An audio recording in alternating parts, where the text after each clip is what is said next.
Tablet 1. The Dream of King Nebuchadnezzar. Daniel chapter 2. Thou, O king, sawest, and behold, a great image.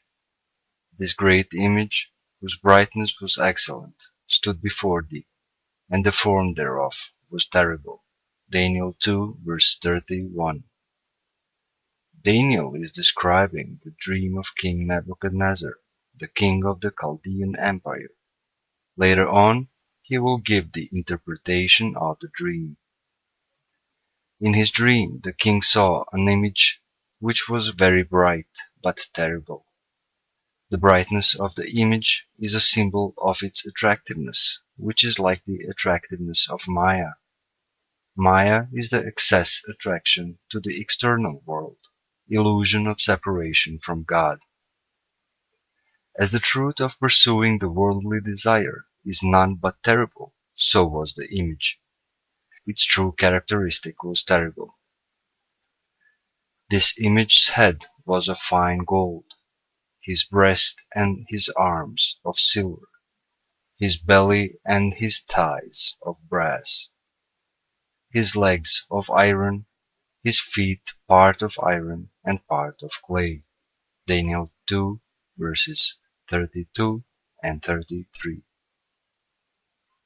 So it was a metal image, with the head of gold, the breast and arms of silver, the belly and thighs of brass, the legs of iron, and the feet partly of iron and partly of clay.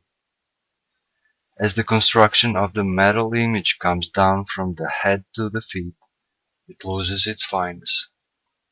Gold is precious, it is a symbol of warmness, and it is a very flexible metal. Fine gold is very soft.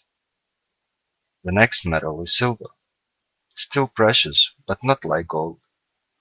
Also, it is not as flexible as gold. Then is brass, which is much lower in quality in comparison to gold and silver. Next is iron, and the last is iron and clay. Thou sawest till that a stone was cut out without hands, which smote the image upon his feet that were of iron and clay, and brake them to pieces. Daniel 2 verse 34.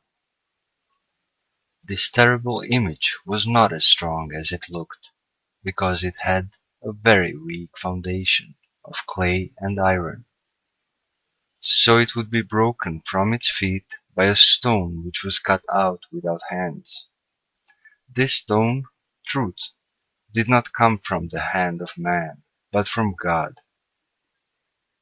Then was the iron, the clay, the brass, the silver and the gold broken to pieces together, and became like the chaff of the summer threshing floors, and the wind carried them away, that no place was found for them. And the stone that smote the image became a great mountain, and filled the whole earth. Daniel 2 verse 35. Wind is the symbol for illusionary ideals. As the wind is caused by temperature differences in two places, which is a short-lived phenomena and cannot be caught, even when the wind is caught, it is not wind any longer because it stops. So are the illusionary ideals. That is why, when the image was broken, it was carried away and was no more. It was an illusion which never was the truth. The stone that smote the image became a great mountain, and filled the whole earth. The symbol for showing organizational structure in management is a triangle upward. Also, a mountain has the same shape as a triangle, but in 3 dimensions, so it is much stronger than a triangle. The organizational structure made by the human is shown as a triangle upward, and the organizational structure made by God is shown as a mountain, very strong and stable. So the mountain means the kingdom of heaven on earth, which will fill the whole earth. Up to this point, Daniel was describing what the dream was. Now God revealed its meaning through Daniel, as below. Thou, O king, art the king of kings, for the God of heaven hath given thee a kingdom, power, and strength, and glory. Daniel 2 verse 37. Nebuchadnezzar was a great king, but his kingdom, power, strength, and glory all had been given to him by God. If God had not so desired, Nebuchadnezzar could not have had all these things.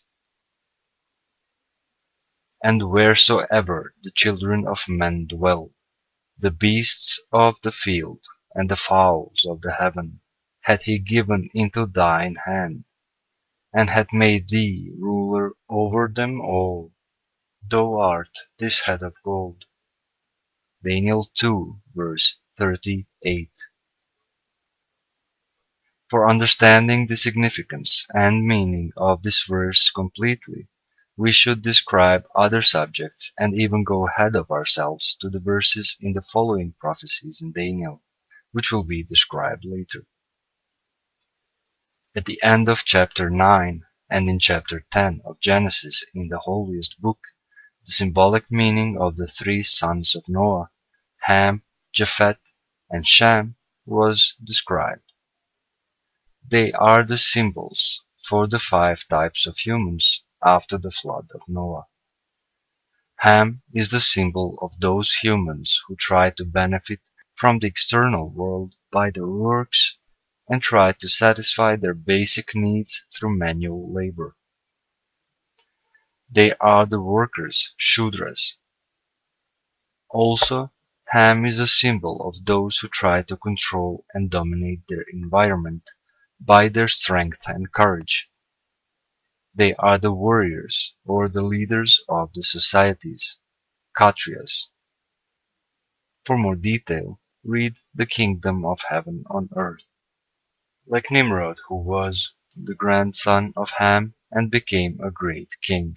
Genesis 10 verse 10. Japheth is the symbol of those who try to dominate their environment through their minds, either by intellectual administrative abilities in politics, Vipras, or by directing their intellect toward controlling the resources as businessmen, Vaeshyas. Shem is the symbol of the true spiritual people, those who become seers, masters, prophets, and so on. That is why Abram came from the generation of Shem. They are not intellectual spiritualists who create superstitions and false doctrines so that they might be able to exploit and dominate the masses, but they are the real seekers of the truth and are the elected ones, Brahmins. Although Abram was called by man Abram, which means not a Brahmin, still God chose him as such. Therefore, there are five different kinds of people that can be recognized in the human race: the workers, Shudras; the warriors, Kshatriyas; the intellectuals, Vipras; the businessmen, Vaishyas; and the true spiritual people, Brahmins. Also, in the course of history, some of these classes dominated other ones in a successive manner. The Kshatriyas dominated the Shudras, the intellectuals dominated the Shudras and Kshatriyas, and the Vaishyas dominated the Shudras, Kshatriyas, and Vipras. The period of domination of each of these classes is known as their era in history. Each of these kinds have a common general characteristic by which they can be recognized. The workers, Shudras, usually do manual work and are interested mostly in day-to-day events of life and the basic necessities and safety needs. As long as these needs are fulfilled, they usually have no further ambitions. The warrior types, Kshatriyas, are those who are courageous. Their want is to overcome physical obstacles and to conquer the enemies. They value fearlessness, valor, honor, discipline, and strength. Because of these abilities, the Kshatriyan class assumed the leadership of the Shudras.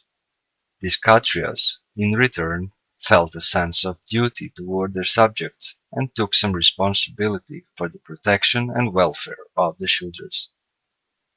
This era of the domination of the Kshatriyas is symbolized in the Bible by the appearance of Nimrod as the king. Genesis 10, verse 10. These Kshatriyas were basically simple people, and their greatness came from their ability to protect and create a good environment for their subjects. However, their era is marked by conquests and wars in order to bring peace and wealth to their territories. Their intention to exploit others was not as subtle as intellectuals, but bold and direct. The intellectual types love to use their minds to penetrate the laws governing the social and physical spheres in order to control and dominate their environment.